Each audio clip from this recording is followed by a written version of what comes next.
We've reached the 10 o'clock hour. It is Tuesday, January 9th. The Board of Supervisors of the County of Del Norte and the governing body of all other special assessment and taxing districts for which said board so acts is now meeting in regular session. Only those items that indicate a specific time will be heard at the assigned time. All other items may be taken out of sequence to accommodate public and staff availability. I'm going to call this meeting to order, and Kylie, would you take the roll, please? Supervisor Howard? Here. Supervisor Starkey? Here. Supervisor Wilson? Here. Supervisor Borges? Here. Chair Short? Here. Thank you. Would you all join me in a moment of reflection?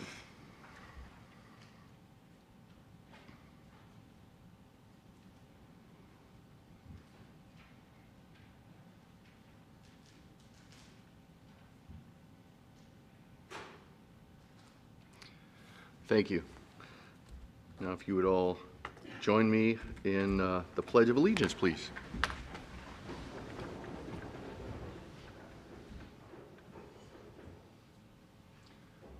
I pledge allegiance to the flag of the United States of America and to the republic for which it stands, one nation, under God, indivisible, with liberty and justice for all.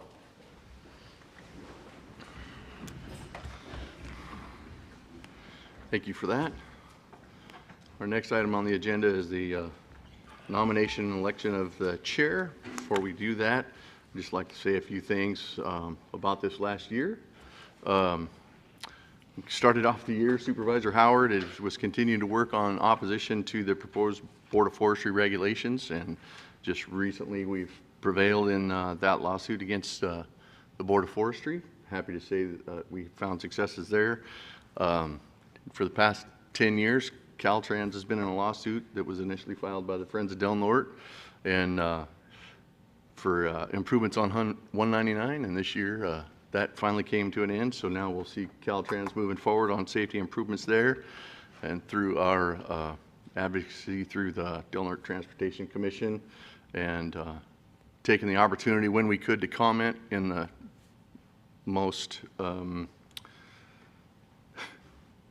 candid fashion we could, I guess. We sent a message there, and we're able to prevail there as well. Supervisor Starkey started researching repairs on the split stairs, and we're having some successes getting that taken care of. Also, back in February, we had a presentation from Allison Ramsey and Kevin Malone about encampment resolution funding and going after that grant, and we were successful there. We have street lights installed. We had, during the first part of the year, we had general fund department heads come and give budget presentations. And I believe those presentations are valuable, and it makes it to where our ability to lead in a competent and well-informed fashion. So we appreciate those department heads that participated in that, at least I do personally. Thank goodness we ended the COVID-19 health emergency. We opted to create a public defender's office. We've had one interview for that, and we'll be doing another interview soon, so that'll be up and running too in the near future. We wrote many opinion letters and support letters throughout the year, similar to the one for AB 742, where they proposed that we couldn't use canines for apprehending criminals or using them for crowd control. Thankfully, that was defeated. But mostly, we work respectfully with each other. You know, members of this board have their individual passions, and they work diligently on the concerns and issues of their constituents. But we have some engaging and passionate discourse. But at the end of the day, we all respect each other and their opinions, and while we may not always agree, we do respect each other, and I enjoy working with you all in that respect, and look forward to working with you in the next year. With that, going on to nomination and election of the chair, I will open this item up for any public comment. Is there any public comment on nomination or election of the chairman of the Board of Supervisors? Seeing no public comment, I'll close the public comment period and bring it back to the board. for any nominations? I'd like to, I think you've done a fine job, Supervisor Short, and I'd like to nominate you again to be the chair of the board. Thank you. Thank you for that. Is there a second? I think I would like to, oh, sorry. I was going to make another nomination, sorry. Seeing no second, that will close that nomination and go ahead. I'd like to nominate Supervisor Wilson. Is there a second? I'll second it. We have a second, a motion and a second for Supervisor Wilson. Is there any other nominations? Seeing no other nominations, we will pull the vote. Supervisor Howard, Yes. Supervisor Wilson, Yes. Supervisor Starkey, Yes. Supervisor Borges, Yes. Supervisor Short. Yes. Supervisor Wilson.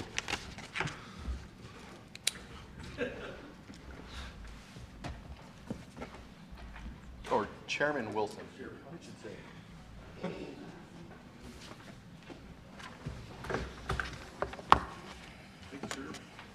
You can't have my coffee. No, I don't want your copy. I got my own now at this moment. Yeah, thank you. Thank you. Appreciate it.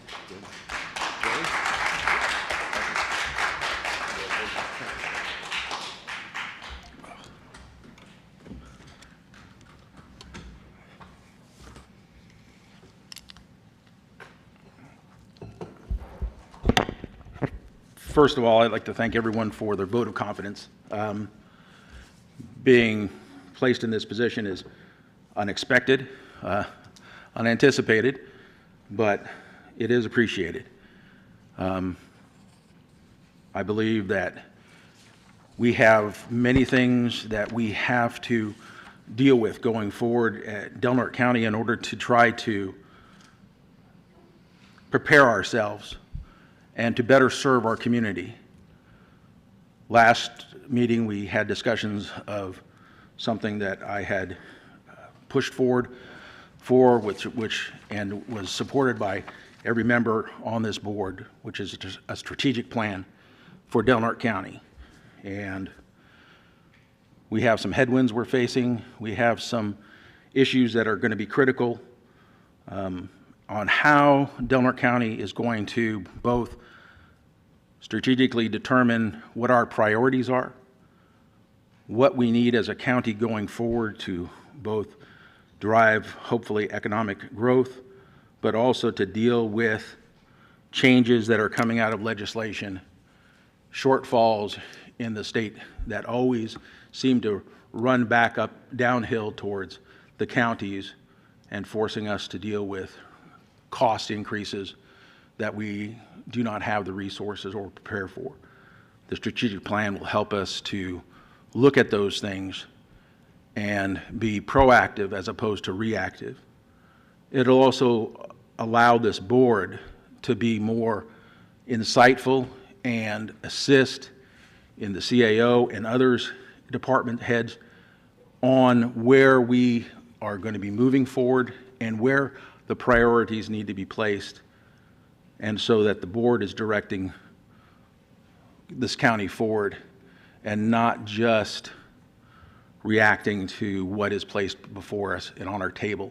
We'll be able to determine how to set that table that's going to best serve our community. And for that, I am very appreciative. As we go forward in today's agenda, there are many things that are critical to where we're going and are, again, preparing the way. Hopefully, we can communicate that to the community as well as make them understand what struggles and what issues we will be dealing with in the future. And I want to thank everybody in advance as we deal with this together and as we move forward in the community trying to, again, address the things that we need to. For that, we'll move on and accept any nominations and the election for vice chair. Vice chair. we open it up for nominations.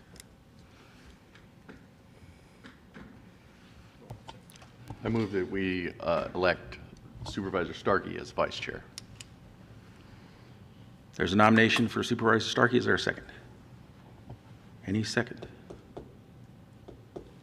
I'll second it. We have a motion and a second. All right. Okay. Any other nominations?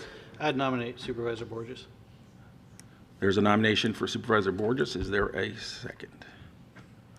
You know what? I'll second it. Keeping in the spirit of nominations and seconds. All right. Having that, we have two nominations. We're close nominations and what's that? Public comment? Yes. Public comment on either of these two nominations?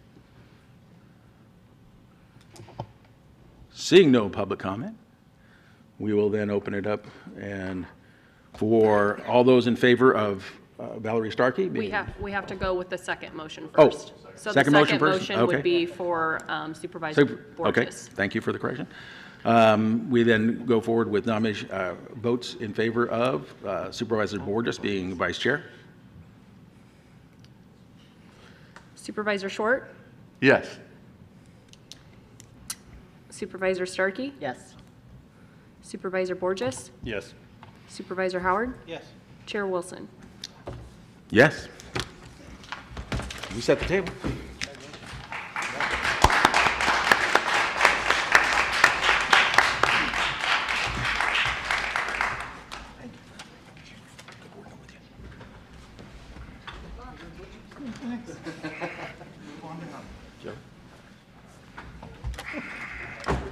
What a shuffle. Now you're going to be more in Kylie's sights.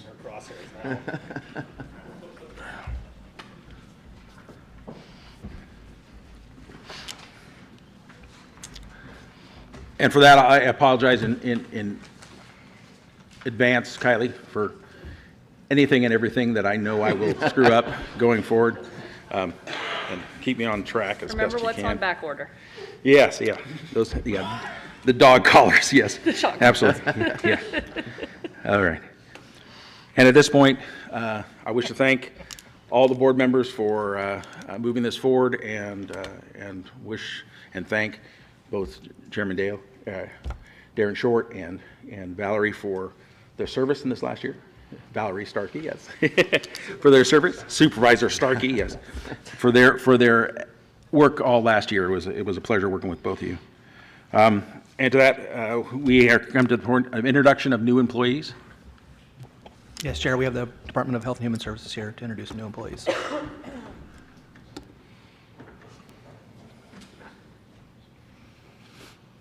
Good morning, Chair Wilson and the board. Good morning. My name is Dorothy Wadlow. I'm Deputy Director of Social Service Branch. Our new hire is Mary Hale. She's an eligibility specialist, and she started in our the Public Assistance Branch December 22nd. She wanted to say a few words. Oh, hi, I'm Mary. It's really nice to meet you all. I'm very grateful for the opportunity to be here and meet you. So thank you. Thank you, Mary. Thank you, Marion. Welcome. Pleasure.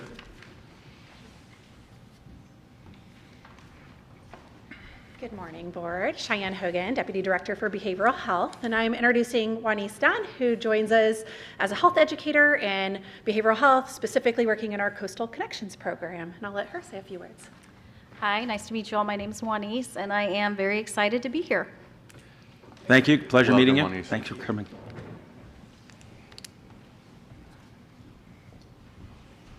Good morning, Board. My name is Sunny Baker, Public Health Program Manager. I am so excited to introduce our new employee, Sapphire Bang. She joined us as a Staff Service Analyst on January 5th, and she brings wealth of knowledge from previous work as a Starbucks the store manager. So she will assist in various technical functions and analytical tasks to enhance our program operation and service delivery. So we are confident she'll be a great asset to our team in a public health branch. Please join us and welcome Sapphire. Good morning, Board. It's a pleasure to meet you all. I'm very excited to work with you all and the community as well. I moved here from 2012 from Los Angeles County, and I am very excited to serve this community. Thank you very much. Welcome.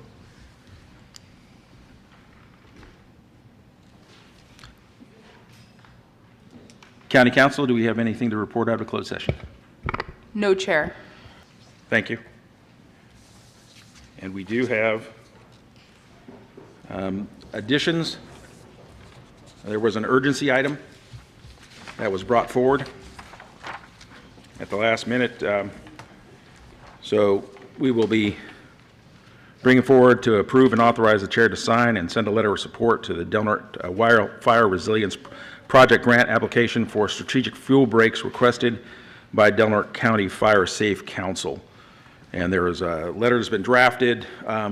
This came to us because we had gone to the Del Norte Fire Safe Council to request their application to CAL FIRE for fuel reduction dollars. Originally, this request had a 2-month window of filing, but that filing date was changed just recently. Fortunately for us, we had been already working on this. Fire Safe Council had been working with us to produce this and had spent the last few days really getting it ready to be brought forward for application. And they need this letter of support from us for this to go forward. If accepted, this will bring needed dollars from CAL FIRE to Del Norte County. We have areas that we have identified in the project that are both Gasky, Hyuchi, Fort Dick, and Crescent City for areas in and around our residential communities for fuel reduction that's going into these areas, the forested areas, and reducing the fuel load in those areas. Specifically, I was looking for areas within the 5th District to target that are being addressed frequently by our fire departments and emergency personnel going into a lot of these homeless encampments where we've had a lot of fires that have spurned up. And so we're going to be looking at targeting a lot of those areas for fuel reduction in and around our communities, such as South Bend, off of National, Iowa, as well as along the south of Crescent City along the 101 corridor. So this is an important piece of application going forward, and that's why it was put on the urgency, because the application has to be in by tomorrow, by the 10th. Mr. Chairman, noting that it's got to be done before the next board meeting, I will move that we add that item as an urgency item. I will second. We have a motion and a second. What? Public comment. Oh, yeah, public comment. There you go. Do we have any public comment on this issue? Yeah. Okay. See no public comment? We'll bring it to the vote. Supervisor Howard? Yes. Supervisor Borges? Yes.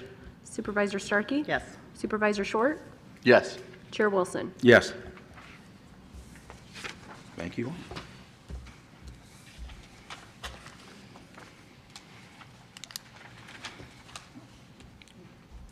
Again, the chair requests any deletions, corrections, additions to the board members of the agenda at this time. That was part of that. In order for add any agenda item, this matter must come to the attention of the county subsequent to and posting of the agenda, and the matter requires action before the next regular meeting of the Board of Supervisors. Is there any additions, deletions, or subtractions at this point? Hearing none.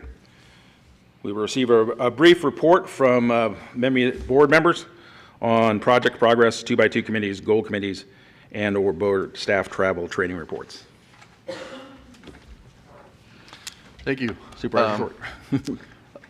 Since the last meeting, we met with the CAO, County Council, the Sheriff, Heidi Constable, Dominic Mello from Code Enforcement about possibly restricting vehicle access to the South Bend or Ruth compound areas. I'll be preparing a presentation to bring to the board in the near future to familiarize everybody with the area and the idea there. I wanted to thank Dan and the IT department for helping me with reference materials, aerial photos and such for that meeting. Participated in agenda review for this meeting and for Del Norte Solid Waste that's going to be held next week. Wanted to thank you, Chair Wilson, for attending the Bakra meeting for me while I was away out of state visiting family. I'm excited to see the news about the new air carrier, and confident people will be happy with having options to either fly to LA area or to Oakland as well. I attended a meeting of the Homeless Housing and Services Subcommittee, and fielded a number of emails in regard to this meeting in opposition to lowering the tax on pot dispensaries and similar complaints that I'm sure we all get. And that's it for me. Thank you. Joey? Supervisor Borges, I should say. Supervisor Starkey? Thank you, Chair. I kind of had a light couple weeks, surprisingly, but I worked on the opioid working group. We had our first meeting, and we had some discussion on how we're going to organize as a group. And we decided our first steps would be to create a journey mapping assessment to kind of find out where the breakdowns are, where people are, why we're having so many overdoses, if it's a lack of services, if it's too much fentanyl on the streets, whatever it is. So we're going to be bringing to the entire board in February a request to use some of those funds to do the journey mapping. You're going to hear over the next year or so a lot of conversation that I'm going to have about a trails conversation. And what that is we have a $600 million fund that is coming to all county or California regions. Our region consists of Humboldt, Del Norte, Mendocino, and Lake County. And we have to pitch ideas to a group of people about how we can bring in revenue to our community. And one of the ideas that we're pitching is mountain bike trails. And what that would do is, what we're hoping it would do, it'd be connecting communities within Del Norte County. So think about riding a trail from Gasky to Klamath to Crescent City to Smith River.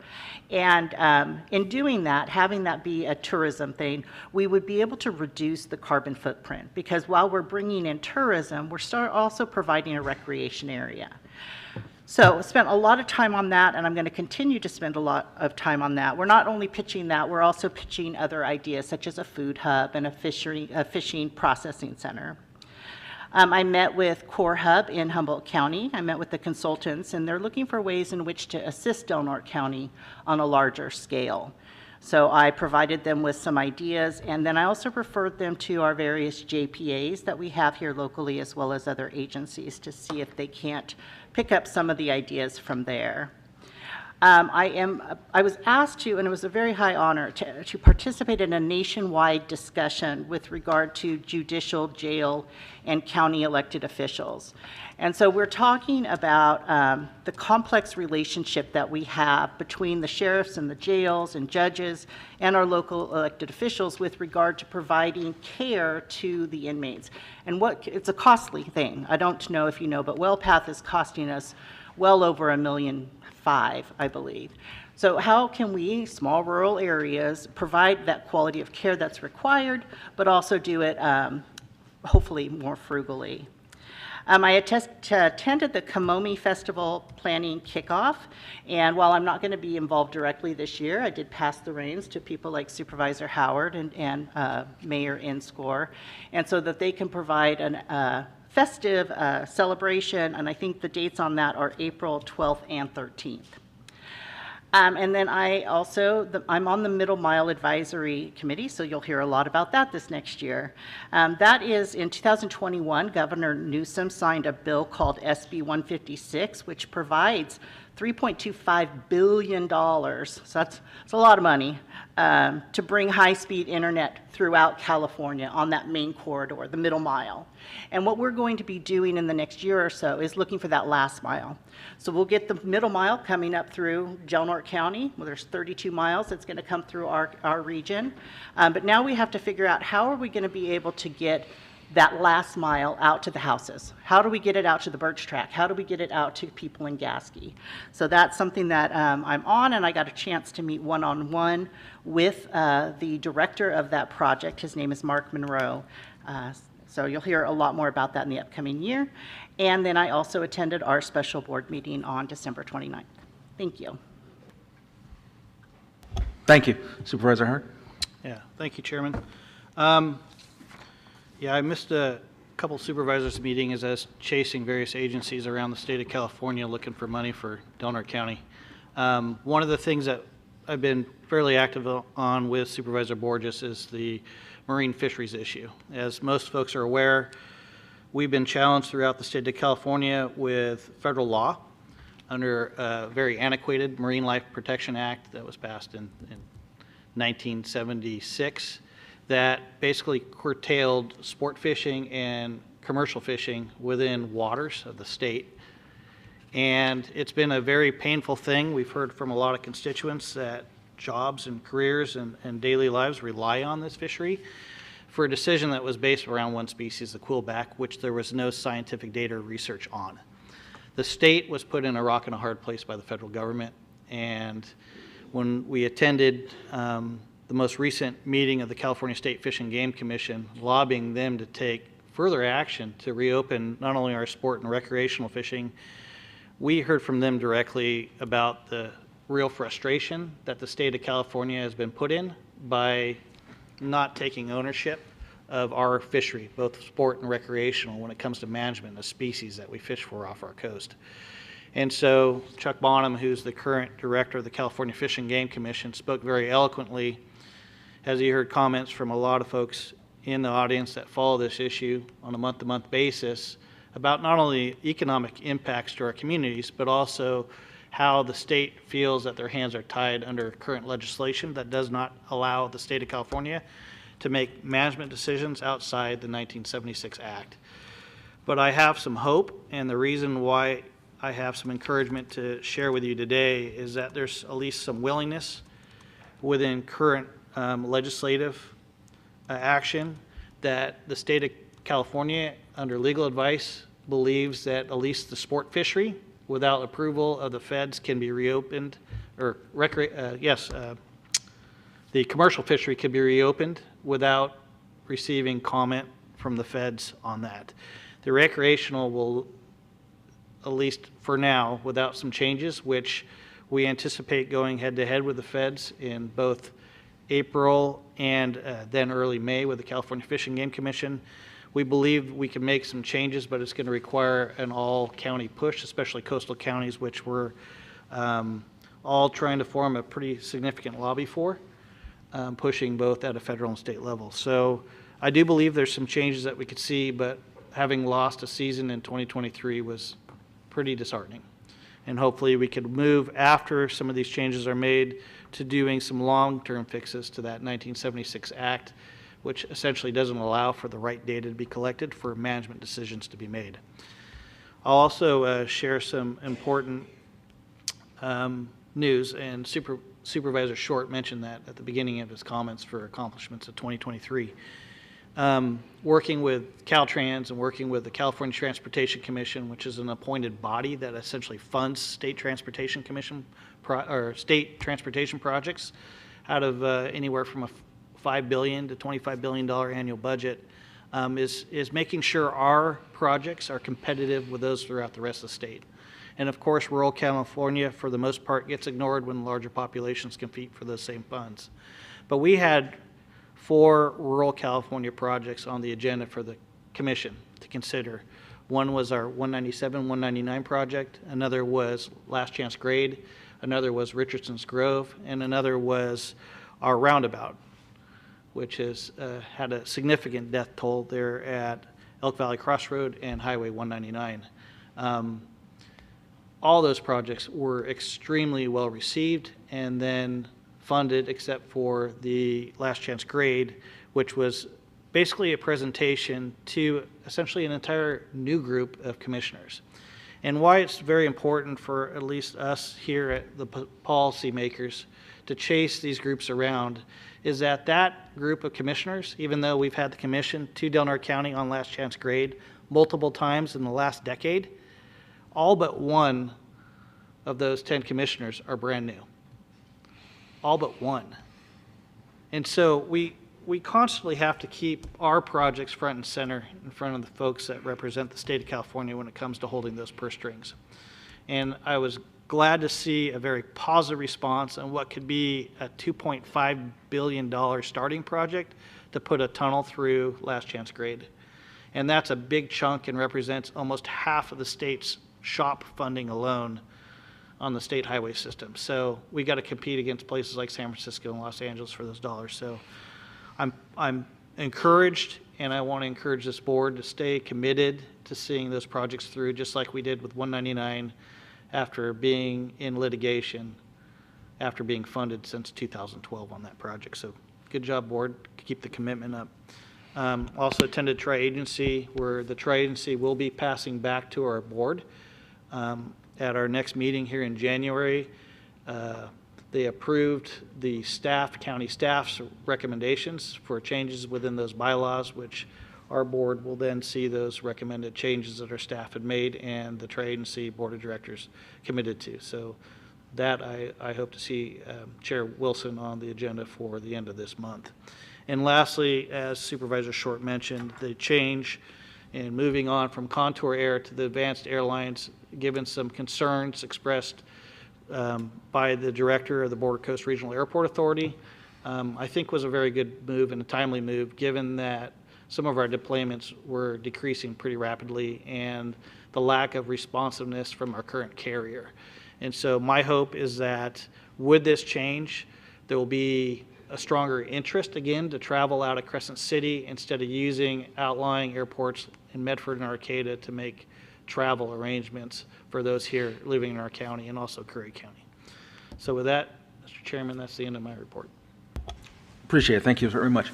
It's one of our goals going forward is that we take advantage of the opportunities that are presented to us. Many of the things that we have discussed up here, especially when we're talking about transportation or whether we're talking about the fisheries or whether we're talking about agricultural growth in Del Norte County, is that we as a county, and more importantly, what we can do as a board here is focus and defend those agricultural fisheries and timber that are so vital to our economic drivers of Del Norte County, and yet they are constantly being attacked and with legislation that is focused on limiting and or regulations that impose too big a burden on local agriculture or local marine fisheries as well as timber in our areas. And so I appreciate the effort that we've taken and the successes that we have had going forward, but we need to continue our efforts because, again, for economic vitality in our community, we have to focus on those areas that are under siege at this point in time sometimes by well-intentioned legislation, but unfortunately the impacts that often are being suffered under urban areas are being subjugated down to our local areas that don't need that type of regulation because we don't have those issues here in Del Norte County, and it's important that we fight those along the way that we have in the past, and we continue to do so going forward. Thanks so much for all the reports. As for me, I've attended several meetings from solid waste to the airport authority. We did pass the changeover from Contour to Advance, and that will open up a marketplace down to the Los Angeles Hawthorne area, which we don't currently have. Other than that, the schedule pretty much stays the same as what we have, which is that we will fly in the mornings out to Oakland and fly out in the evenings back to Crescent City.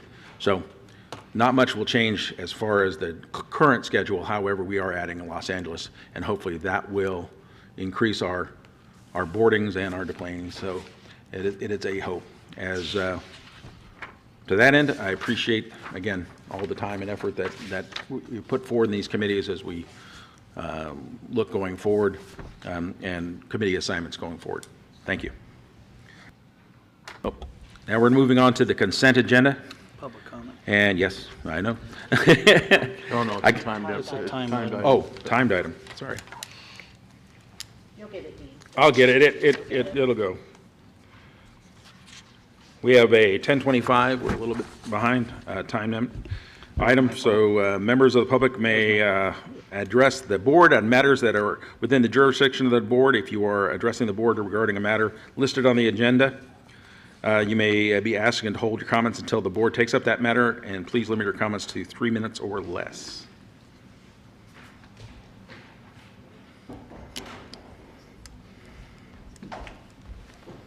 Hi. I'm here to allege public corruption on the part of Valerie Starkey, Dean Wilson, Darren Short, and your administration. You are sole sourcing million-dollar contracts to unproven entities. It's ridiculous. Some of the fact patterns. What I want to have happen is I want Chris and I want Joey to have an agenda item on the next board meeting where you do a top-to-bottom review of your whole contracting process. This is in reference to the last agenda items 29 and 31 from the December meeting, the Mission Possible, and that whole fiasco. So a new tenant just came into our location. I'm Logan Hallowell. I'm from Sally's by the Sea. We've reached out multiple times to these supervisors to let them know of the situation. They've lied to us continually. When they interrupt, Darren, I'm talking to you. When you interrupt public comment to make erroneous statements, and then when we tell you about them, show you the facts, and you don't think you're still wrong, maybe you'll jump on after and you can correct the record again erroneously. Totally inappropriate. It's disgusting. Valerie Starkey, contract steering, inappropriate awards.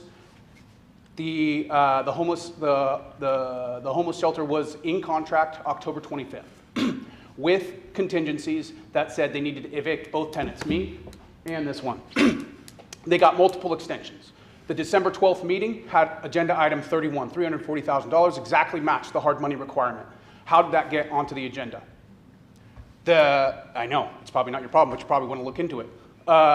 December 18th, it falls out of escrow. So you have exact money requirements lined up to match with sole sourcing, with inappropriate contact. Valerie Starkey was on site with the board of directors going through the property. When confronted with that situation, she said, "Oh, I'm here as a woman who cares, not as a supervisor. I don't know anything about this. I'm not on the ad hoc committee." You've got the ad hoc committee making changes to decisions that the entire supervisor board made votes on. Then they're changing the scope. And then poor Joey over here in the last one is saying, "Hey, what's going on, guys?" And the three of them are saying, "You voted for it. You voted for it. You voted for it." No, he didn't vote for that. You changed the scope in the ad hoc meeting. And then let's not talk about Brown Act violations by proxy, because you've got the Mission Possible, all that other stuff. Now you want to say they're a private entity. 51% of their revenues come from your county. They're not private. They're captured. 100%? Dang sure. 2021 numbers on them. 100% of the revenues are reported as coming from the county. That makes it your problem. We have about 25K in damages, which I know is not a lot, but that's 25% of our annual income. That has been taken from us through the actions of Darren Short, Dean Wilson, and Valerie Starkey, in cooperation with that nonprofit that you're sole sourcing things to that has no track record of success. He has an inappropriate relationship with the operations director saying she's a goddess in a public meeting. That's completely inappropriate. You've got the lady up here saying, "Just trust us, we're good." She can't even execute a real estate deal. She's on site with Valerie Starkey saying we need to hide this from the public, so completely not transparent. We have the text messages and we're happy to share them with you if you want to take that. Appreciate the comments. So you need to do a top to bottom review. Joey and Chris, I hope you hold them to it, put it on an agenda, and review the entire process, because this is just riddled with corruption. It's awful. And your county and your administration damaged us. I want you to take it serious, and I want you two to force this through and do a review. Thank you. Any other public comment? Yes, this is regarding number 3. Well, it could actually apply to a few here, and 13. My name is Dorothy Riley, and I am an FBI, Fed Intel, and Police COINTELPRO human and sex trafficking Dorothy, victim. we're not taking up consent right now. This is just general public comment. Oh, okay. I do have something for that.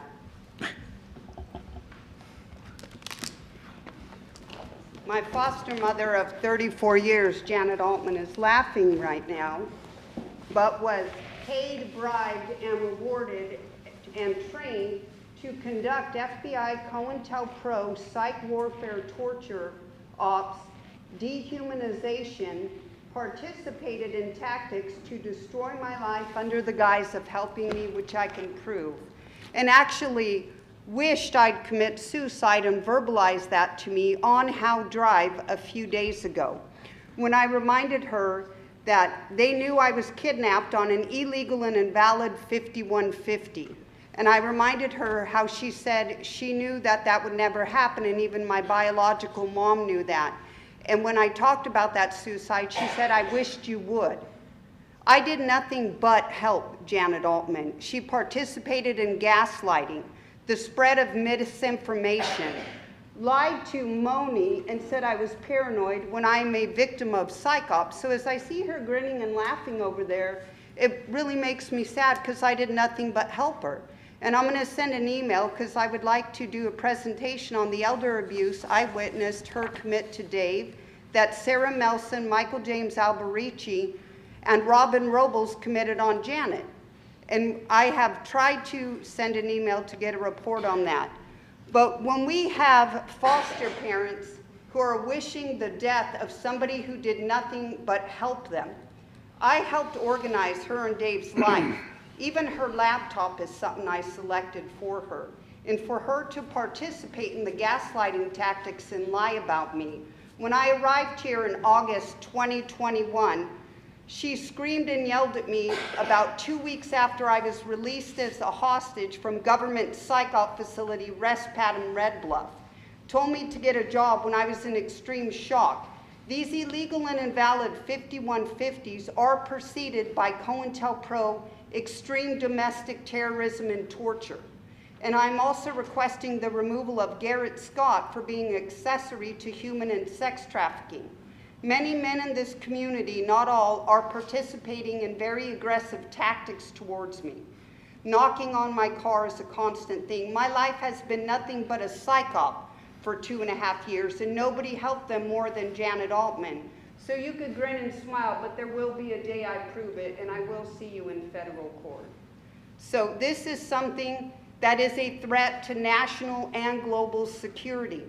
We need to talk about gaslighting and the spread of misinformation in COINTELPRO as a global humanitarian crisis and a crime against humanity. It is a form of genocide. How many people is this being done to?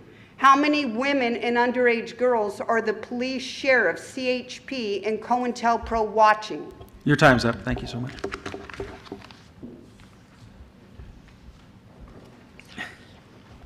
Hello, board. Good morning. Good morning. Good morning. I just wanted to take a quick minute to thank you, or a quick couple of minutes to thank you for a couple of things. First, I want to thank you for all of the work that you're doing on the strategic plan, the countywide strategic plan.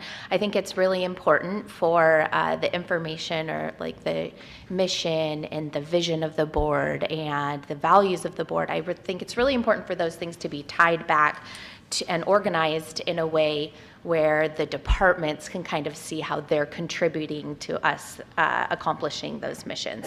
So I really appreciate the work. I hope that it continues and that you guys kind of keep going in that direction. Just thinking of like what it would look like from my position, it would be great for me to see how the things that I'm doing every day are contributing towards helping meet that mission. And I think that you guys are getting there, and I really want to thank you for that.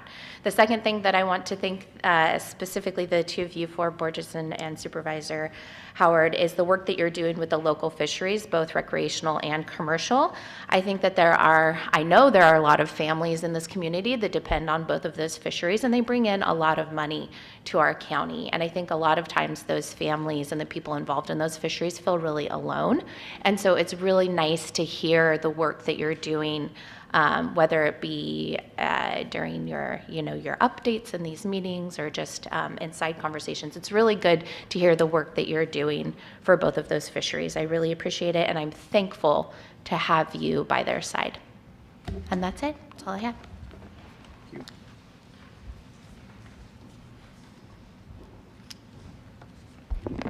Good morning, Board. Norma Williams, Chapter President, Delaware County Employees Association, SEIU 1021, in relation to or follow-up to the strategic plan that was noted on the December 29th special session.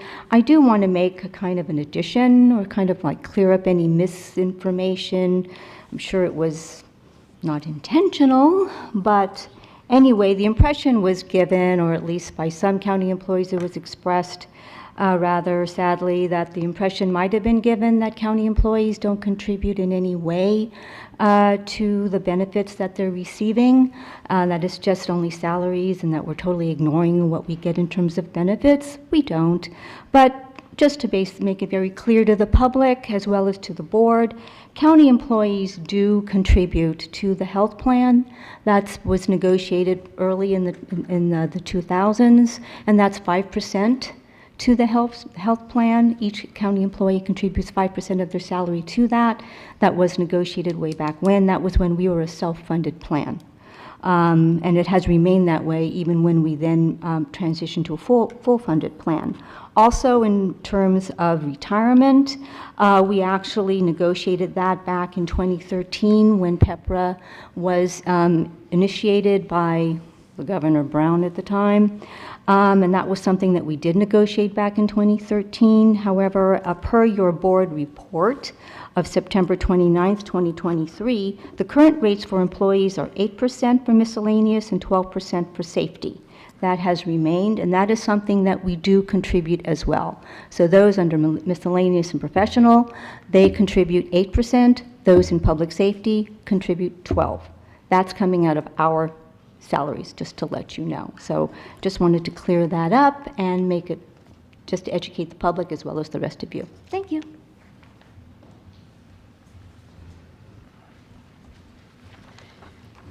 Hello, Board.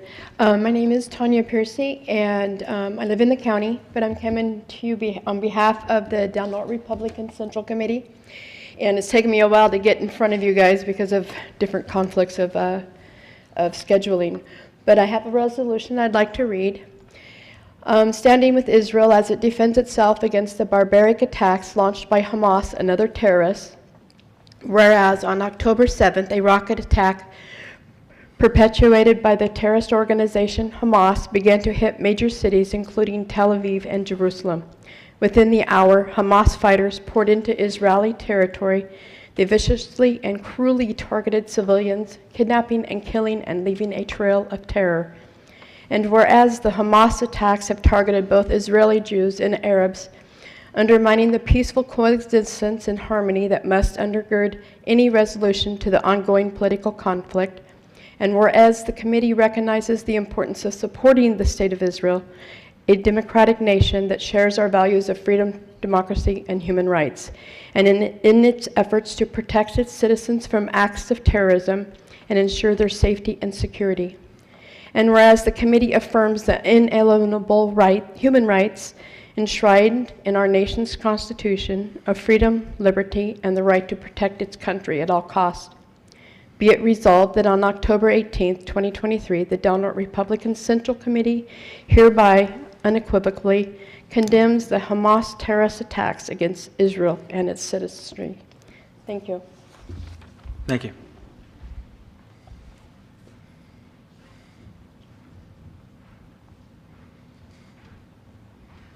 Good morning. I'm Janet Altman. I just wanted you guys to all have a face to put to the name. Obviously, I don't do the things that she says, and I apologize to everybody in the community that I ever brought her up here. Have a wonderful day.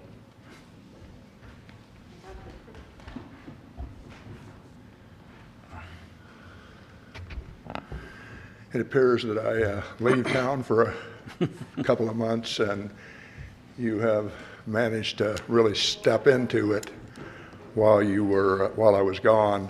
I appreciate the fact that my supervisor at least had the sense to question the fact that the board passed $10.8 million through its financial office in order to fund what clearly you don't understand. I mean, you've already had people come before you and suggest that perhaps this wasn't the smartest thing in the world to do.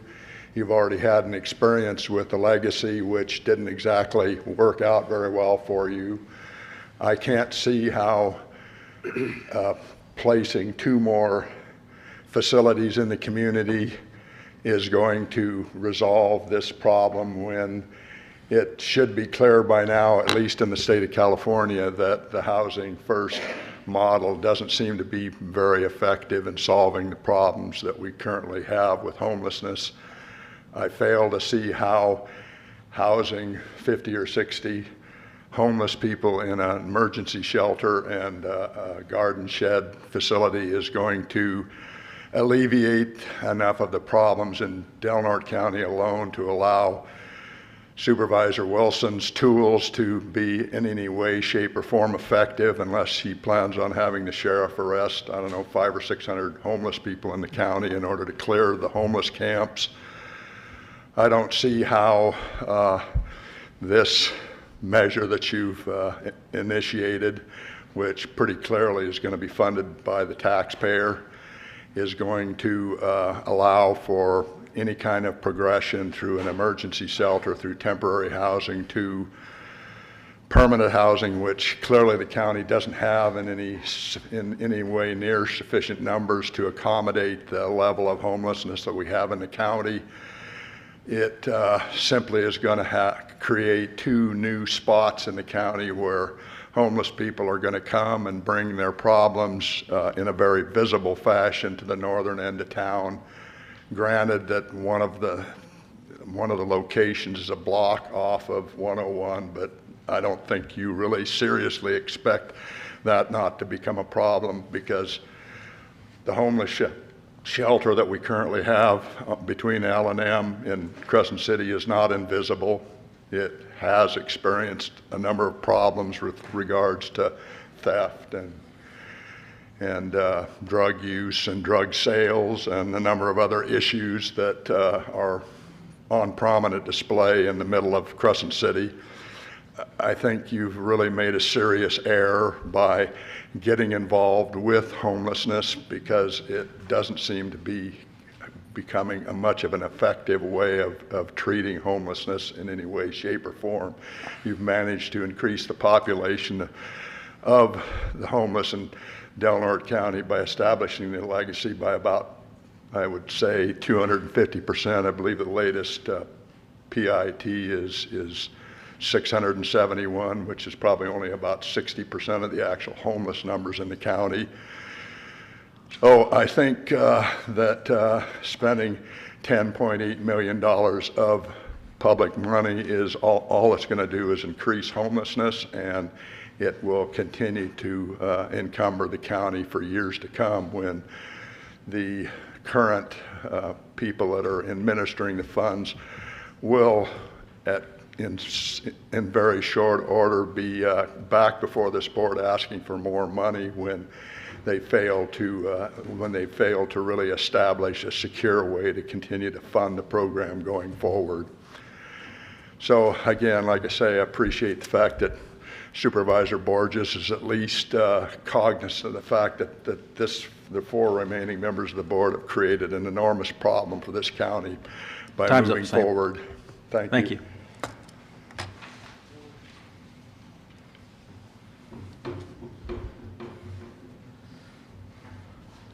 Sorry, I have Meniere's disease, once in a while I get a little dizzy. Hi, I'm Robert. Last meeting you guys said you were going to put the cannabis tax on this agenda, but it's not on it. Yeah, and then I guess I should address, the first comment.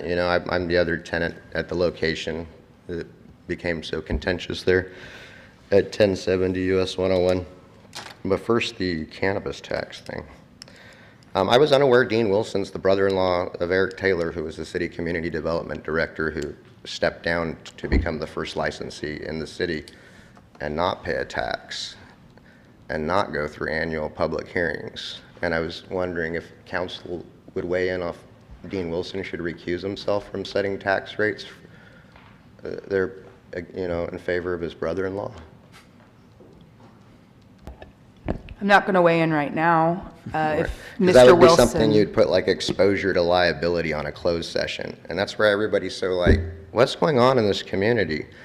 You wouldn't need to hide so much if you were just honest people, to be honest. That's where I come up with the term slimy. I've been in bed with you guys, paying taxes to you guys, trying to work with you guys, patting you guys on the back a little bit, and then eventually unfriended every politician I knew in the community. I was friends with all of you. Well, and I just said, you know what, this is for family, Facebook. This political thing is kind of dirty. And I unfriended you all. Because I just noticed there's honesty amongst normal people, the people I've helped at ShopSmart and Starbucks and weed dealers, drug dealers. All of us have this weird integrity thing, and I don't find it in big business and politics very much.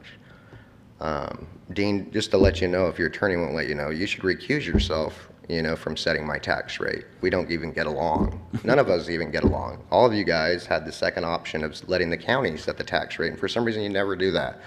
One election year, you guys wanted to play with it a little bit. I said, give it to kids, and I still paid 6% to the general fund even that year. It's an election year, and you guys wanted to talk about it again. And I think things should be just done for honest reasons. Honest people playing fair, and it's not legally mandated. You don't legally have to be decent people. Dean, you don't legally have to do it. None of you do. None of you have to motion second Starkey for anything. It looks weird. We might start calling you bigots or something, but you don't have to legally do these things. I figure I had 25 seconds left, so the location there, I'm all for homeless services, and that's why I didn't say anything when I showed the place, because I wasn't really sure if I wanted to stay there. My lease is up in February, and I have options to renew.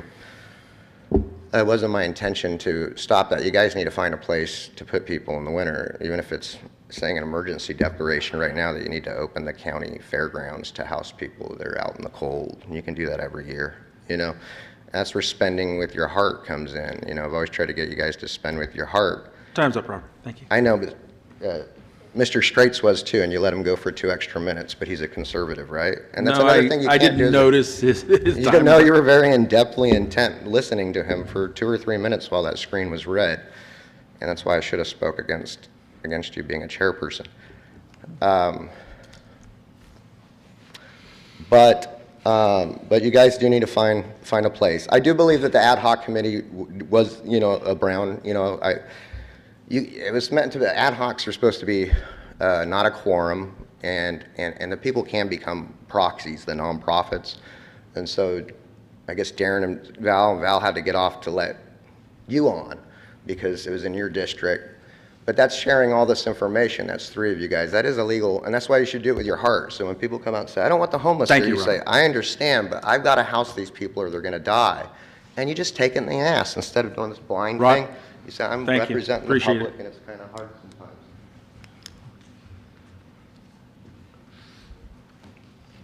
Any other public comment? No other public comment. We're going to close public comment, and we'll go to the 10:30 time item. We're a little behind. And we're going to receive a presentation by Paul Desick, PhD, Chief Operating Officer for California Counties Foundation, recognizing the completion of California County's Senior Executive Credential Program for the CSAC William Bill Chat Institute for Excellence and the County Government by Del Norte County participants, as well as an overview of the foundation's Grants Initiative Program. Paul? Thank you, Chair Wilson. Supervisors, thanks for the invitation for being with all of you today. My purpose today is to celebrate 4 of those among you, 1 supervisor and 3 senior staff members, for participating in the William Bill Sheet campus that we had in Humboldt County last year, and I'll share more on that in a second. And also talk about our grants initiative, which is an update for all of you. About 2-ish years ago, a supervisor from a neighboring county, Ed Valenzuela, from Siskiyou County, talked to our CEO, Graham Canals, and said, hey, there's all these competitive grants out there from the federal side and the state side, and we're missing opportunities, particularly in the rural communities, to be able to apply for them. And is there something that CSAC can do to help fill that gap and that need of recognizing that it's changing so quickly? Our response through the California Counties Foundation was create the California Grants Initiative, which is a pre-negotiated rate with the Ferguson Group, which is a national leader in applying for grants, particularly at the local level, that we provide as a resource to all of our counties. We do that through 2 different streams. One stream is free services, that's weekly updates that your team is already receiving through CSAC with our major listservs. We also have a limited number of consulting hours with the Ferguson Group that are pro bono. CSAC pays for it, but we make them available to counties for getting into the early stages of grants or having that initial conversation of saying, hey, we're getting stuck in a certain area or we need special assistance. So we have those resources available in the free space. We also have premium services for counties that say, hey, we have a gap within our team and we need to be able to apply for these grants and see this as a way to be able to do that. It's a tiered service, and the premium services are really focused on two areas. One is on project management, so getting into that space on how are you identifying grants, the tracking side of it, and then applying for grants themselves. So how do you go about applying for it and the grant management that comes with it.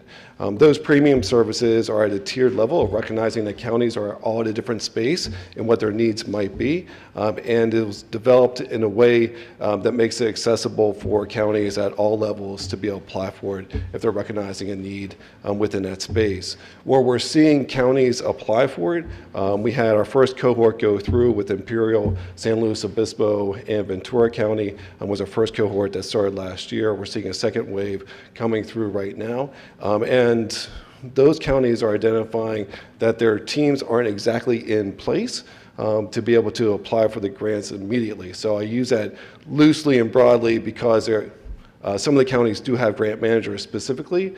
Other departments might not have the same capacity either with the current grants manager or recognizing the volume of grants that they might be applying for and tracking and seeing an additional need. So they're using it as a way to be able to get started into the grants process from where they are today. So thinking about that staffing level, I'm not sure where Del Norte is within their staffing capacity, but it is a way to be able to fill those gaps either for being understaffed within the county capacity or being in that space in between where you're looking for a grants manager and that person might not be in place right now. This is a way to be able to move forward on grants and recognizing that some of those grants that are out there do have a sunset associated with it. So know that that's a resource for all of you as well if you're interested. And happy to speak with the CAO to talk more about it if it's of interest to the county. The second purpose why I'm here today is to be able to recognize those individuals that have gone through the Humboldt campus for the CSAC Institute. The Institute was created way back in 2008 with this vision from Bill Sheet, who was a county administrator, and said, hey, there's this whole training opportunity that we have within the county space to be able to up our game continually, and recognizing that there's different training services that happen that are just mandated, that are just part of being an employee within county government, and then there's that next level up. And how do we get into that space where we're talking about those things that we frame more into that leadership realm of how do we help public service executives do their best every day. The Institute is now into its 16th year, and we go across the state with about 1,500 alumni that are part of the mix. Earning a credential is no easy task. It requires an investment from the individual to say, hey, I need to up my game, and this is an opportunity to be able to do it, and a commitment to be able to go through 50 instructional hours over a certain time frame. That time frame can range from 5 months to a year, depending on where the Institute is offered and whether it's offered on-site or in a virtual capacity. And it takes an investment from the organization to say, we're making this investment in you as an individual because we're recognizing those leadership credentials, potential that you have to be able to help you grow into that next role, whatever the next role might be. So with that, I'd like to recognize the 4 graduates for this year. When I say this year, I really mean last year. Time flies. Supervisor Starkey, congratulations.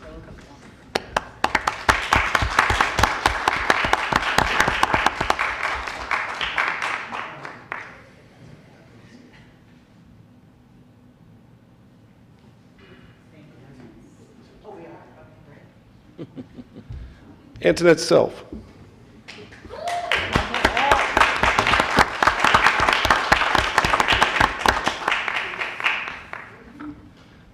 Jacqueline Roberts.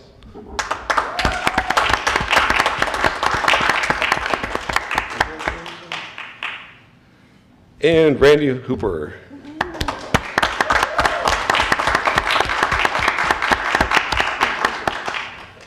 Is it all right if we take a photo? Absolutely. Yeah, great. Should we gather in the front? Yes. Yeah, perfect.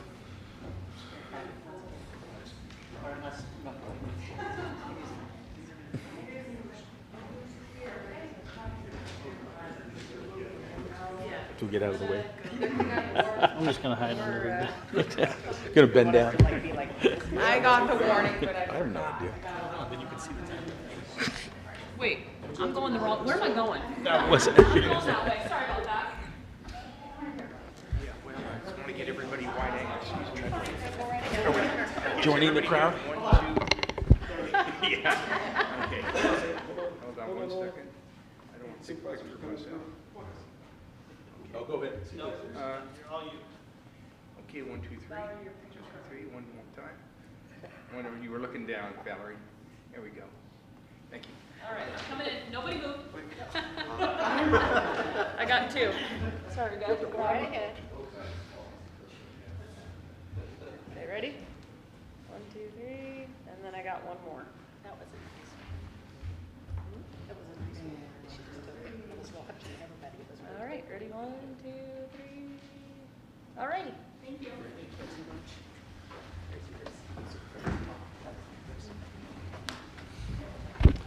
Thank you for the opportunity. Thank you for coming up all the way. Good to see you, Paul.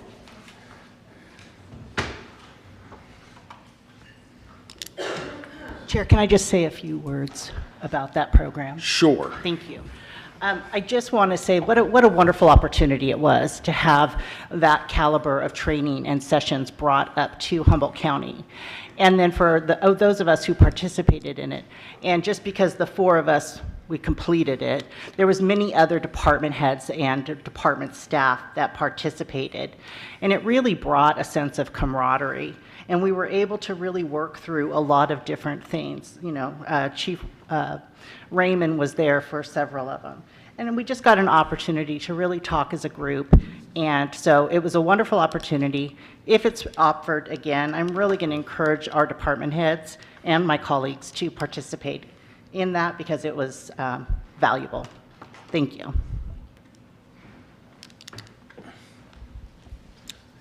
We're going to move on to our next timed item, which is 1040, and approve the request to modify road improvement standards, changing the Planning Commission's conditions Siskiyou Street 50-foot wide road and utility easement to a 30-foot wide road and utility easement, but recommended by the Planning Commission and presented by the Assistant County Engineer.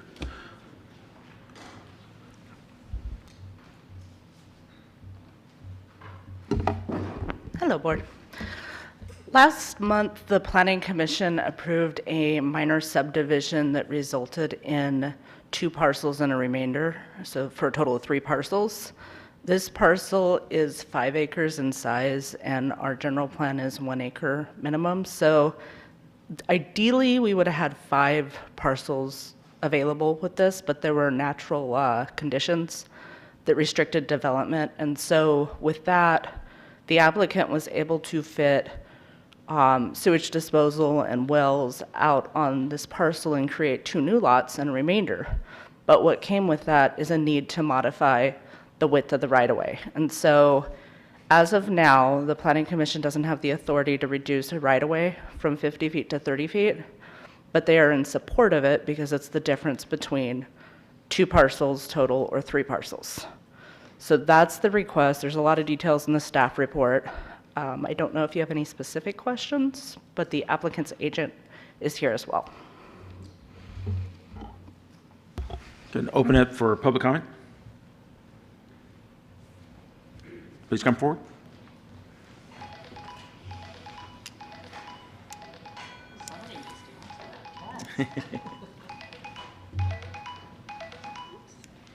My name is Marla Barron, and I am seriously confused until this. I've never attended any of these. So I have questions probably for you. We live on the road that they're doing this to. Our house, our driveway is going to be where we park, supposedly cut off by this. So we don't really know for sure. We haven't gotten exact details from anybody, even when we came to the meeting before. Our main question is, are you going to take out part of our yard and our road in front of our house? We live at 4660 Siskiyou Street, which is one of 3 houses on that road only. That's what it used to be anyway. So that's our concern from that address is what's happening to us, to us personally, along with what they're adding 2 more houses on the other side of us. So We've had stakes show up on our side of the road. I've had 2 different people tell me, one told me they could take out our whole area where we park because it's part of the, what do you call that? Easement. Thank you. And our marker is like right in the middle of the road. So that's what I'd like to know, because I can't get any answers anywhere else. Can you help me? Tell me what's going to happen to my roommate and I. 2 little old ladies who live quietly. Well, not really. We have lots of grandkids. But we live quietly on that street, and what's about to happen to us? Please, help me. Tell me. Just a quick FYI, your representative is actually over here. Joey Borges.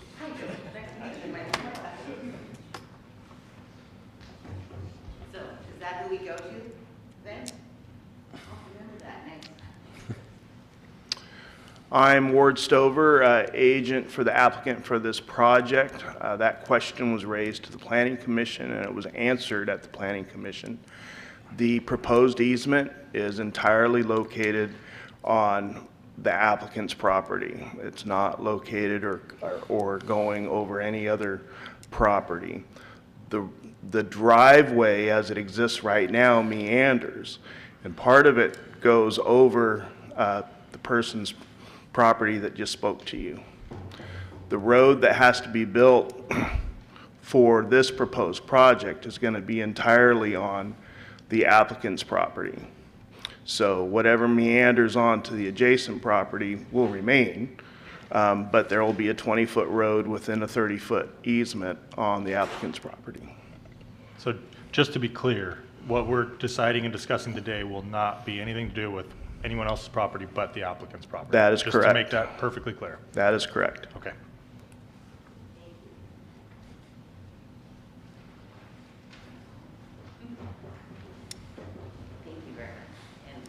Apparently, I have to come stand up here in the embarrassing spot.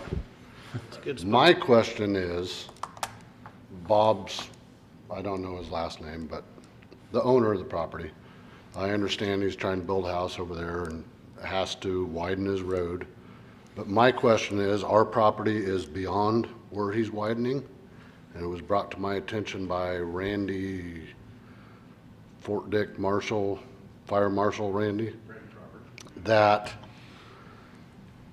if they allow, the county or whoever allows him to get down to a 30-foot road and not be the 50-foot road, that it could affect us eventually down the road wanting to subdivide our property. You know, that's my question. Is it going to affect us down the road for what we may want to do? So, I just want that to be noted, that it is definitely a concern of ours. We don't have a plan in place to do anything at the moment, but eventually we're going to, you know. I just don't want it to put the kibosh to us being able to do something ourselves, because the county made a decision to accommodate what he wanted to do, but not thinking about what's going to happen down the road. Maybe Rosanna can answer that? We'll try and answer that. There we go. I can try to answer that. So the development proposal that's come to us is for the subdivision. It's not for the parcels beyond. That is something that we do consider as part of the proposal. The road standards are based on the development potential of the parcels served by the road.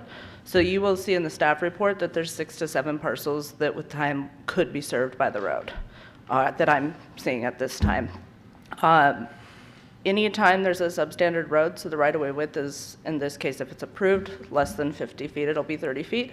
It would require a person to come back to the Board of Supervisors for approval of a modified road improvement standard for what development is proposed at the time. So right now, I believe, are you the Nelson parcel? Yes. Okay, so their easement width is 12 feet. So this easement width would take what they have right now and increase it actually to 30 feet of usable. So that's actually a benefit. Is it going to meet our private rule road standards for 50 feet? No. If it's approved, it will not. It will require this process for future development, and that's because it's substandard. So if development was going to be forthcoming, let's say, down the road, he'd have to get a variance. Yes, and there also are some complications with some of the properties he owns and access already, so it's not a simple parcel to answer on, but this would be an improvement over existing conditions. So as far as the Nelson property, for his question, if he ever decided to do something on his remainder section, the front work's already been accomplished, he would just have to accomplish his? He would need to come back to, okay, let's just say he wanted to subdivide his parcel. The road is, if this is approved, the road will be substandard by definition. At the time he comes forward to do development, if he wants to increase the amount of traffic on that road, it will have to come back to the Board of Supervisors for a modified road improvement standard. And this does happen. It's not foreign. So hypothetically, he would have to improve the road length at the subdivision parcel and on his parcel? Is that what you're saying? If he was to subdivide later?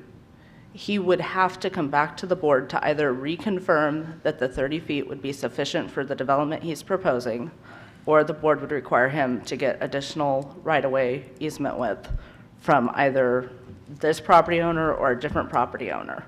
It would be up to the board at that time. Is there any reason why this would be denied in the future?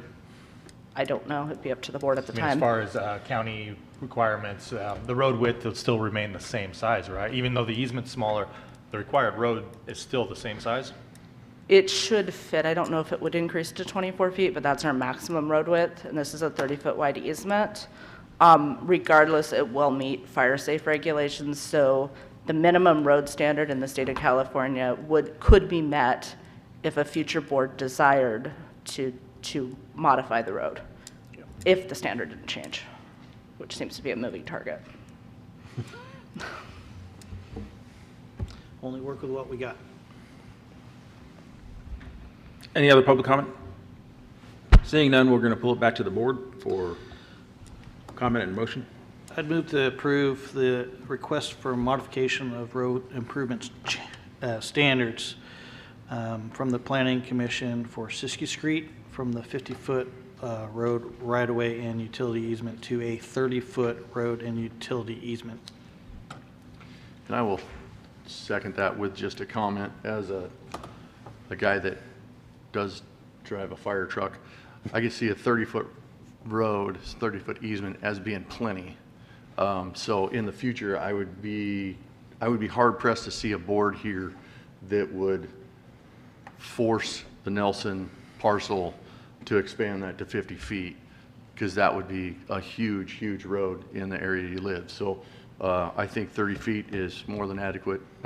So that is why I'm going to second that motion. We have a motion and a second. Bring it to the vote. Supervisor Borges? Yes. Supervisor Starkey? Yes. Supervisor Short? Yes. Supervisor Howard? Yes. Chair Wilson? Yes.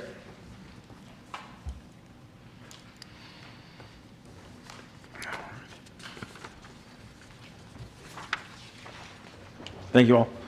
We're going to be bringing it now to the consent agenda. And do we have any public comment on matters on the consent agenda?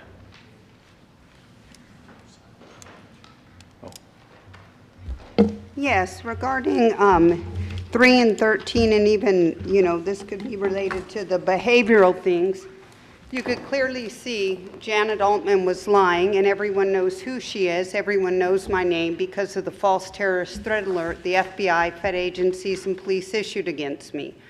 So that was a perfect example of the mental and psychological abuse from someone who sells you into sex trafficking and destroys your life. Obviously, I came up here and helped Dave and helped her so profusely she wouldn't have sold her home. She would have lost half the equity in her home. She's lying about a student loan debt she would have been off of in a year as co-signer. She's lying about credit card debt. That was for a trip for her. I'm going to do a board on that later. But this is a perfect example of the type of mental and psychological abuse that accompanies human and sex trafficking. As you could see, Janet really enjoyed what she was doing. And I can prove and have the evidence that she said she wished I'd commit suicide and all the other stuff. But we all know that now with human and sex trafficking comes Nazi-like mind control brain experimentation in conjunction with FBI, Fed Intel, and police agencies, COINTELPRO, extreme domestic terrorism and torture operations that include sexual torture, assault, molestation, trafficking, exploitation, psychological and mental abuse, biological abuse where your biochemistry can be altered. And at Janet's house, I was also poisoned, and I was poisoned in Roseville. So everything that people think is wrong because they don't understand the long-term COINTELPRO extreme psych warfare operation that was executed on me before I ever shined a light. And this is what I need to detail and what I need to do a presentation on. I've been tortured and terrorized for years. COINTELPRO domestic terrorists are terrorists. They're torturers. And it starts with hundreds of them. And Janet was also a civilian spy that gives information to the FBI so it could be used in these operations to torture the target. Gaslighting, I would like to do a presentation on with misinformation being spread. And a great reference would be the Heron and Meghan docuseries. We saw the murder of Jean Seberg and Bobby Arnstein. The same tactics are used in that.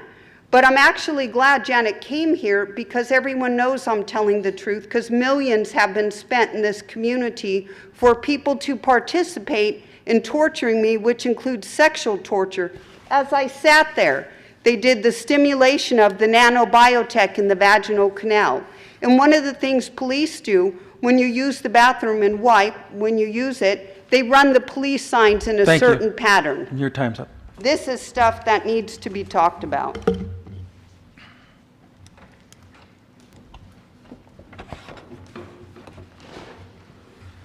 I just wanted to say we got 3 step raises on here, and probably in each of your terms, you guys will approve in the consent agenda 100 or 200 of the step increases for health and human services. And I think it's just maybe that the wages haven't been caught up. I think the reason you have to approve them was a safeguard, maybe when the economy was a bit different, and so. Just for transparency, it'd be better if you guys kind of reset what was happening there. Apparently, these people need to be hired on at a higher rate because every time you're bringing them on, there's 3 today. You guys, so you're going to do 100 or 200 more in your next, 2 to 4 years, or just. And I know it's expensive. I just reopened the shop and I'm going through there and I'm like, I put everything half off to get rid of some of the dusty clothes and stuff, and then I started reordering stuff and I'm like, oh shit. I can't replace it for that cost, and I think that's where you guys are at years into this, is you're kind of coming in and being like, oh, this is a little out of date here, Thank you. Thank you. Any other public comment? If not, I'll pull it back to the board. We have. Motion to approve, Mr. Chairman. I'll second that. We have a motion and a second. Pull the vote. Supervisor Shore? Yes. Supervisor Starkey? Yes. Supervisor Borges? Yes. Supervisor Howard? Yes. Chair Wilson? Yes. And we have a presentation. Proclamation. Proclamation, sorry. And let's see. We have a proclamation for the observance of Seroptimus International Crescent City to stop trafficking, sex trafficking awareness, human trafficking awareness, I should say, campaign, and requested by the Seroptimus International of Crescent City. And this will be presented by Supervisor Howard. Thank you, Chairman. This is a proclamation of the Donner County Board of Supervisors observing Sophomores International of Crescent City Stop Trafficking Awareness Campaign. Whereas Sophomores International is committed to improving the lives of women and girls in local communities and throughout the world. And whereas Sophomores International launched its trafficking awareness campaign project called Sophomores Stop Trafficking on January 11, 2009, the National Day of Human Trafficking Awareness. Whereas Sophomores International of Crescent City has joined with sophomores around the world to raise awareness about the devastating problem of human trafficking, sexual exploitation, and slavery. And whereas human trafficking is illegal recruitment and movement of people for the purpose of sexual exploitation and forced labor. And whereas human trafficking is a worldwide epidemic with an estimated 27.6 million people trafficked, 6.3 million of whom are sex trafficking victims, 70% of whom are women, and up to half of whom are children. And whereas it is estimated that 190,000 people are trafficked in the United States each year, with California ranked as a state with the highest trafficking rate. Whereas human trafficking is a multi-billion-dollar a year industry, estimated at $150 billion globally. Whereas we must all work together to end human trafficking and sexual exploitation around the world and in our communities through education and awareness. And whereas all persons should actively oppose and report individuals, groups, organizations who support, advance, or commit acts of human trafficking and sexual exploitation. Whereas Sophomores International of Crescent City promotes human trafficking awareness campaigns throughout the year. Now, therefore, it be resolved that the City Council of Crescent City, this is actually the County Board of Supervisors, opposes human trafficking, sexual exploitation, and promotes human trafficking awareness throughout the year and recognizes the need for an annual resolution to promote public awareness, passed and adopted by the Delaware County Board of Supervisors, State of California, this day, the 9th day of January 2024. I'll just say before I step down to have our folks in the audience receive this proclamation that my wife and I watched a movie this weekend, and it's really based around the work that you as Sophomores International do throughout the United States. And that movie was called The Sound of Freedom. But it was a movie that dedicated the true story of the life of an individual named Mr. Baldwin, who worked for Homeland Security, who found it within himself and his family to dedicate his life to recovering children that are exploited through cross-border trafficking. The movie is quite interesting, and more importantly, he took it upon such a mission to quit his job and commit his life's work to solving this issue, especially here in the United States, through congressional action.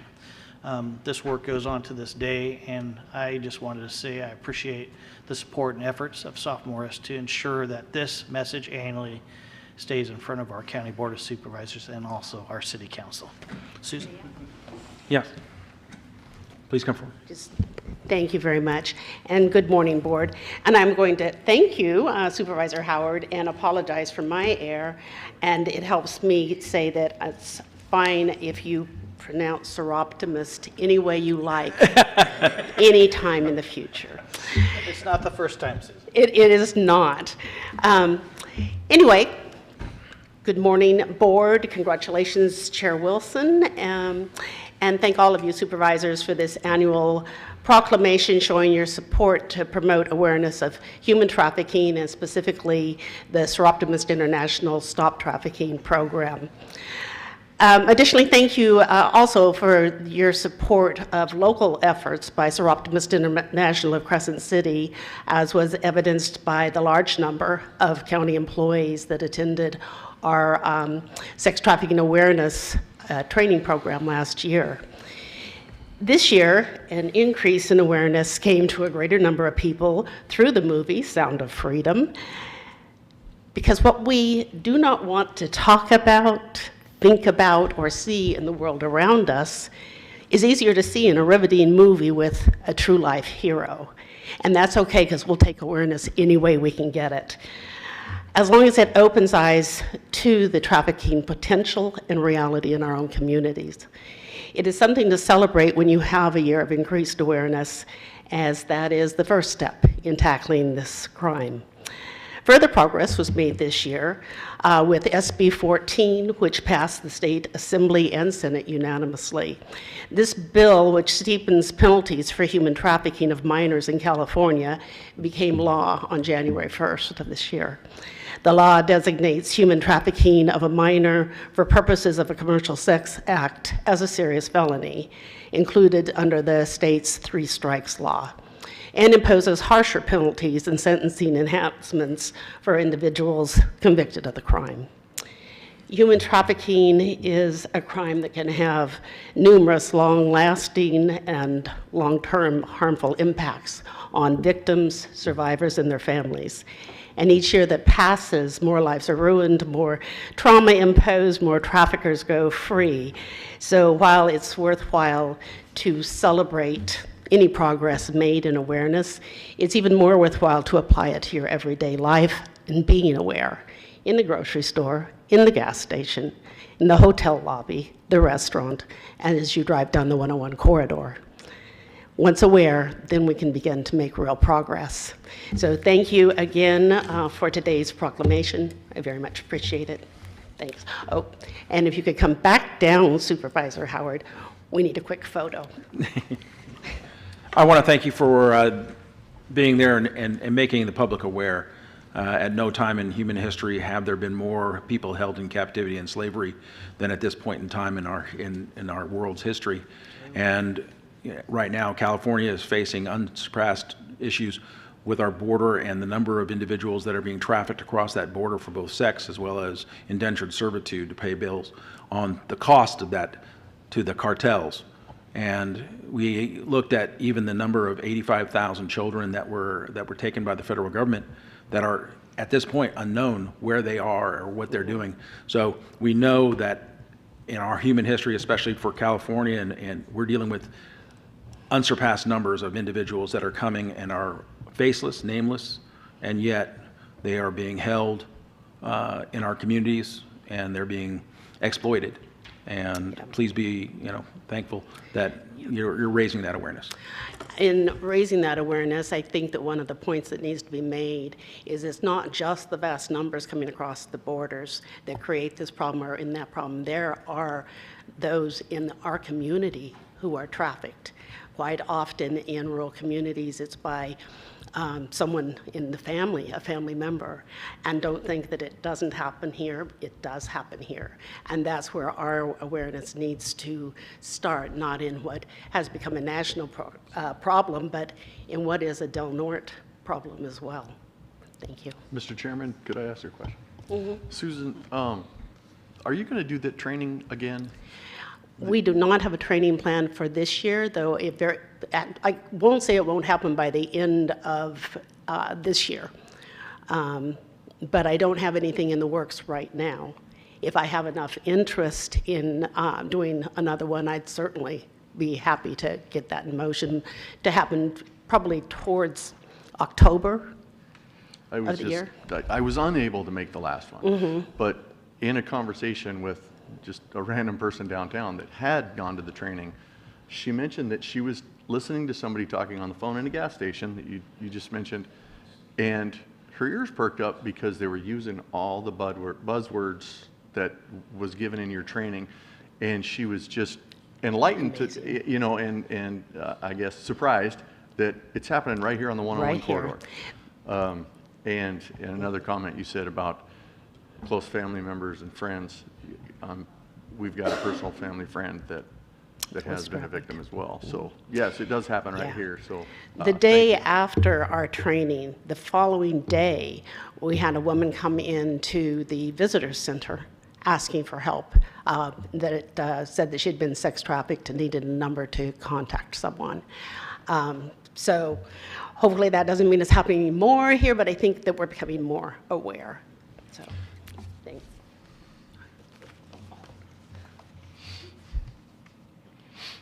Thanks, Chris.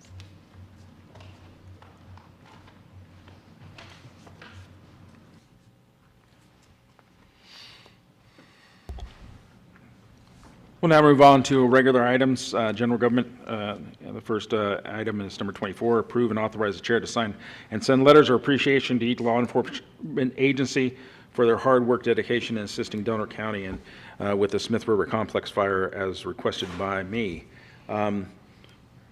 Talking to Sheriff Garrett Scott, we wanted to send out letters of appreciation to the various agencies that sent their personnel as well as equipment to patrol our areas that had been shut down during the fires, as well as assist in just responding to calls. And there were 23 agencies. Was that about right? 23? I don't have it in front of me, Chair. Uh, I mean, I could. But pull we it up, prepared it'll letters take a of little bit. appreciation to the various police departments and sheriff's departments and to the state for their efforts, their time, and their dedication to their code and their oath to make and come up and assist us without their help and assistance, it would have been far worse because we don't have the staff and the personnel to cover the 24/7, 365 that we had during that fire. So I will bring it to public comment. Do you have any public comment on this? Chair, just FYI, it's 22. 22 letters. Thank you. Mr. Chairman, seeing the agencies in action up there in Gasky in those areas that were evacuated, I'll gladly make a motion that we approve these letters. And I'd second that motion, being a supervisor for the area that was affected, and these recognitions are quite well deserved for those agencies. I have a motion and a second. Any other? So we'll poll the vote. Supervisor Starkey? Yes. Supervisor Borges? Yes. Supervisor Howard? Yes. Supervisor Short? Yes. Chair Wilson? Yes, thank you. And we have 2 items on budget for budget transfers. 25, approve and adopt budget transfer number 12.09 within the Office of Emergency Services OES budget for the amount of $32,000 as a result of hazard Chair? mitigation grant program. Yes. 320,000. Oh, 320,000, sorry. As a result of hazard mitigation grant programming, an award from FEMA as requested by the Assistant County Administrative Officer. And the second is to approve and adopt budget transfer 1210 within the Office of Emergency Service budget in the amount of $100,000 as a result of Prepare California Match Program award from the state of California as requested by the Assistant County Administrative Officer. Move to approve those budget transfers. Second that. We have a motion and a second. Any public comment? Seeing none, bring it back for a vote.